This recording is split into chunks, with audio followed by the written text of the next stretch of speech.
yapmadılar yani. Domatesin salatalığı yazmış tadı yok.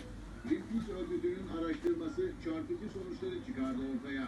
Market ve pazarlarda Remzi Bey, domates, buyurun. salatalık ve yeşil biberin %15'inde kullanılması Engin Bey, olan pestisit buyurun. kalıntısına rastlandı. Murat Bal. Evet. Doğru mu? Doğru. Mersin 2. Ceza Mahkemesi tarafından sistemde aranmanız bulunmaktadır. Aynı zamanda sistemde ceza firarisi olarak görülmektesiniz.